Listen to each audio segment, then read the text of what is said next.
मंगलम गरुडध्वज मंगलम पुंडरीकाक्ष मंगलाय तनुहरे। अखिल विश्वाला शांती प्रदान करणारे राष्ट्रसंत सद्गुरू जनार्दन स्वामी, त्यास तोला मोलाचे संत परमपूजनीय माधवगिरीजी बाबा, आदरणीय व्यासपीठ जमलेले श्रोतेवर्ग, सर्व स्वयंसेवक वर्ग, सर्वांच्या सहकार्यातून ह्या ठिकाणी आपण आज परमपूजनीय महेशगिरीजी बाबा यांच्या अनुष्ठान सांगते प्रसंगी सुंदर अशा प्रदोष पर्व काळावर आज आपण सर्वजण ह्या ठिकाणी आज एकत्रित झालेलो आहोत।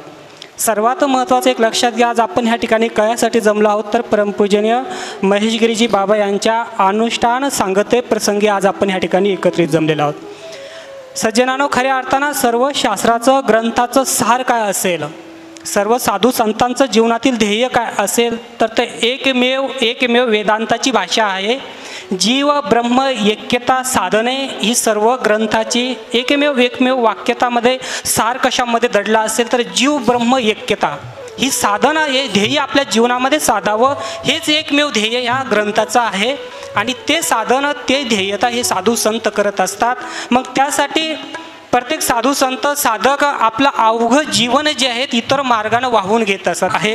ह्या कलियुगामध्ये प्रत्येक साधू संतांनी आपल्या जीवनामध्ये अंमलामध्ये आणलेले आहेत। त्यामध्ये मग राष्ट्रसंत सद्गुरू जनार्दन स्वामी असेल, त्यांनी सुद्धा नामसाधना अनुष्ठान परंपरा काढली आणि तीच अनुष्ठान परंपरा परमपूजनीय माधवगिरीजी बाबाजीने आपल्या जीवनामध्ये अंमलामध्ये आणली आणि तीच परंपरा परमपूजनीय महेशगिरीजी बाबाजीने अंमलामध्ये आणलेली आहेत, हे आपल्याला दिसून येईल। परमपूजनीय महेशगिरी बाबाजींची संन्यास दीक्षा झाली आणि संन्यास दीक्षा झाल्याच्या नंतर परमपूजनीय महेशगिरीजी बाबा सर्वप्रथम कुठं आले असेल तर सावरगाव म्हस्के या ठिकाणी आले आणि आल्याच्या नंतर अगोदर 1-2 महिने टेंभुर्णीला राहिले आणि टेंभुर्णी राहिल्याच्या नंतर सावरगाव या ठिकाणी आले आणि आल्याच्या नंतर चातुर्मास सुरू झाला, म्हणजे हेच पिरियड सुरू झाला। माधवगिरीजी बाबाजीने महेशगिरीला फोन लावला, सांगितलं, विचारलं, बाबा आता चातुर्मास सुरू करायचा आहे, झालेला आहे, मी काय करू? मी त्याच ठिकाणी होतो। बाबाजीने सांगितलं, चला तुम्ही ज्ञानेश्वरी पारायण सुरू करा। तुम्हाला सांगतो त्या ठिकाणी परमपूजनीय महेशगिरीजी बाबाजींनी अवघ्या 2 महिन्यामध्ये ज्ञानेश्वरी पारायण सुरू केलं। 1 नाही, 2 नाही, 3 नाही, 10 नाही, तब्बल 108 ज्ञानेश्वरी पारायण 2 महिन्यामध्ये महेशगिरी बाबाजींनी केले। त्याला साक्षीदार मी त्या ठिकाणी होतो। तदनंतर परमपूजनीय महेशगिरी बाबांनी माधवगिरीला फोन लावला, बाबा आता ह्या ठिकाणी कोणत्याही आश्रमाचं काम नाही, नेमकं आता मी काय करावं? नंतर माधवगिरी बाबांनी सांगितलं, तुम्ही काय करा, आपली साधना वाढवा, नामसाधनेकडं अनुष्ठानकडे जास्त अग्रेसर व्हा। आणि मग नंतर जनार्दन स्वामीचे जिथं अनुष्ठान मंदिर उभारले गेले त्या ठिकाणी तुम्ही अनुष्ठान करा। सर्वप्रथम पहिलं अनुष्ठान महेशगिरी बाबाजींनी कुठं केलं असेल तर लवगड नांद्रा म्हणून आहेत, फुलंब्री तालुक्यामध्ये एक उंच असा डोंगर आहे, त्या ठिकाणी महेशगिरी बाबांनी पहिलं अनुष्ठान त्या ठिकाणी केलं। महेशगिरी बाबांनी सांगितलं मला की आपल्याला त्या ठिकाणी जायचं आहे। म्हणलं, बाबा आपल्याला जायचं तर कशानं जायचं आहे त्या ठिकाणी? म्हणे आपण मोटरसायकलीवर जाऊ। आम्ही दोघंच मोटरसायकलीवर निघालो। म्हणलं, बाबा पण मोटरसायकलीवर आपल्याला जायचं आहे, परंतु आपलं अनुष्ठानचं साहित्य न्यायचं कसं? म्हणे जे असेल ते आपल्या जे गाडीवर बसेल तेवढं घेऊन जाऊ। त्या कॅरीवर स्टो वगैरे बांधला गेला, होतं नव्हतं, जे बसेल तेवढं साहित्य घेतलं। लवगड नांदळ आम्ही दोघंच त्या ठिकाणी गेलो। आमची विष्णू सरपंच त्यांची मोटरसायकल होती, त्या ठिकाणी गेलो। महेशगिरी बाबांना आम्ही अनुष्ठानला गेलो आणि गेल्याच्या त्या डोंगरावर एका गुफेमध्ये त्या ठिकाणी महेशगिरी बाबाचं आसन टाकलं। त्या ठिकाणी आंघोळीला पाणी 2 कुंड होते, त्या ठिकाणी एक पिण्याचं कुंड आणि एक आंघोळीचं कुंड, त्या ठिकाणी आंघोळ करायची बस। त्या ठिकाणी 10 ते 15 किलोमीटर अंतरावर त्या ठिकाणी खेडचं छोटंसं गाव होतं, त्या ठिकाणी गेलो। बाबाला त्या ठिकाणी साहित्य काढलं आणि त्या ठिकाणी म्हणलं, बाबा आपल्या मोटरसायकली एवढं काही साहित्य नाही आलं, फलाराचं साहित्यसुद्धा आपल्याकडं कमी आहे, आता करायचं काय? ह्या गावामध्ये सुद्धा फलाराचं साहित्य भेटणार नाही। बाबाला विचारलं, बाबा म्हणे आता तुम्हीच काय करायचं? म्हणलं, बाबा या ठिकाणी कोणते फळं वगैरे सुद्धा व्यवस्था नाही। समोर करवंदाचं झाड होतं, तुम्हाला सांगतो महत्त्वाचा गाभा, करवंदाचं झाड होतं। म्हणे काहीच नका करू, या करवंदाची फळं तोडून आणा। तुम्हाला सांगतो 8 दिवस परमपूजनीय महेशगिरी बाबा त्या करवंदाच्या फळावर त्या ठिकाणी अनुष्ठान केलं, त्याला साक्षीदार मी आहे। तपे विन दैवत दिधल्या विन प्राप्त। तपश्चर्या कशी केली पाहिजे तर अशा पद्धतीने तपश्चर्या केली पाहिजेत। जे तेव्हापासून बाबाजीने अनुष्ठान सुरू केलं तर 12 ज्योतिर्लिंगच्या ठिकाणी नंतर सुरू केले।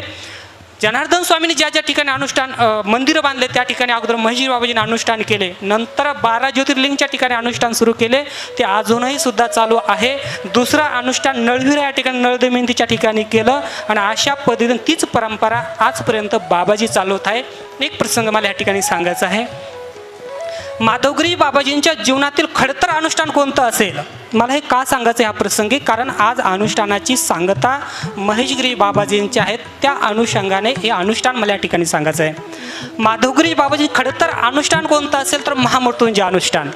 अगदी ह्या श्रावण महिन्यामध्ये चालायचं पहिल्याने, आणि तुमच्या आशीर्वादाने जवळजवळ 14-15 वर्ष त्या महामृत्युंजय अनुष्ठानाची सेवा त्या ठिकाणी करण्याचा योग आला. आणि एक दिवस महेशगिरी बाबाला म्हणलं, बाबा तुम्ही सुद्धा त्या महामृत्युंजय अनुष्ठानला या. महेशगिरी बाबासुद्धा त्या अनुष्ठानला आले. बरेच वर्ष महेशगिरी बाबांनी सुद्धा त्या ठिकाणी अनुष्ठान केलं. आणि एक वेळचा प्रसंग ह्या ठिकाणी आवर्जून सांगायचं वाटतो. एक दिवस अनुष्ठान सांगता झाली, सेम हाच दिवस अशाच प्रदोष पर्व काळी संध्याकाळच्या टायमाला जवळपास असाच वेळ असेल, हाच वेळ असेल. आणि महेशगिरीबाबांनी सांगितलं, म्हणे दिलीप महाराज बाबा काय करतात ते पाहून या. कारण त्या मळ्यामध्ये त्या सळक त्या आश्रमाला कुलूप लावल्या असायची, कोणीच त्या मंदिरामध्ये त्या परिसरामध्ये येत नसत. म्हणलं बाबा आता त्या ठिकाणी आराम करतात. मग महेशगिरी बाबा म्हणे चला आपल्याला मोठ्या बाबाकडे जायचं आहे. मग आम्ही मोठ्या बाबाच्या रूममध्ये गेलो. आणि गेल्याच्या नंतर मलाही असा प्रश्न पडला, आता बाबाला बोलायचं तरी नेमकं काय, कारण माधवगिरीजी बाबाजींच्या जीवनातील खडतर अनुष्ठान कोणतं होतं तर ते महामृत्युंजय अनुष्ठान. महेशगिरीजी बाबा त्या रूममध्ये गेले, मी त्यांच्या पाठोपाठ होतो. महेशगिरी बाबा माधवगिरीजी बाबाजींना बोलते झाले, ते मला ह्या ठिकाणी सांगायचं आहे, तुम्ही सुद्धा लक्षपूर्वक ऐका. महेशगिरी बाबा म्हणू लागले त्या ठिकाणी, बाबा एवढं खडतर अनुष्ठान जे आहे याच्यानंतर करायचं कोणी हे पहा बरं का. बाबा काय म्हणले, एवढं खडतर अनुष्ठान हे करायचं तर याच्यानंतर कोणी करायचं तुमच्यानंतर. जर तुमची इच्छा असेल तर मी केलं तर चालेल का? बाबाजींनी विचारलं, मी केलं तर चालेल का? मी 15 वर्ष माधवगिरीजी बाबाजींची महामृत्युंजयींची सेवा त्या ठिकाणी केली. एकही संन्यासी महात्मा पुढं आला नाही ते अनुष्ठान करण्यासाठी. आणि इतक्या संन्याशीपैकी एक संन्यासी महात्मा समोर कोणाला असेल तर ते म्हणजे महेशगिरीजी बाबा. मला सांगायचं काय, एवढं धैर्य जे कोणी दाखवलं असेल महामृत्युंजयासाठी तर ते म्हणजे महेशगिरीजी बाबाजींनी. मला सांगायचं काय, ज्ञानेश्वरीमध्ये भगवान अर्जुनाला विचारतायत, अर्जुन विचारतात परमात्म्याला, अर्जुना भगवंता तो कुठं आहे? त्यावेळेस भगवंत सांगतात, अर्जुना तयापासी पांडवा हरपला गिवसा जेत नाम घोषू बरवा करते ते माझे. तुम्हाला असं वाटेल मग महेशगिरीजी बाबा वर्षाकाठी एकच अनुष्ठान करतायत का? हा एक महत्त्वाचा भ्रम आपल्या डोक्यातून काढून टाका. तुम्हाला सांगतो, एकच अनुष्ठान करत नाही महेशगिरी बाबा. दररोजचा जप किती असेल महेशगिरी बाबाजींचा? दररोजचा 5000 दररोजचा जप महेशगिरीजी बाबा करताय.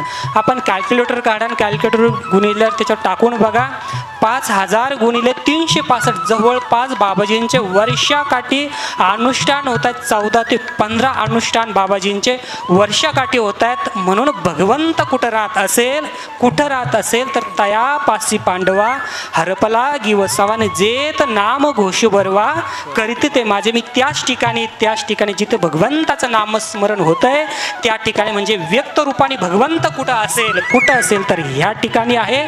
इथंच थांबतो. जय जनार्दन, जय जनार्दन.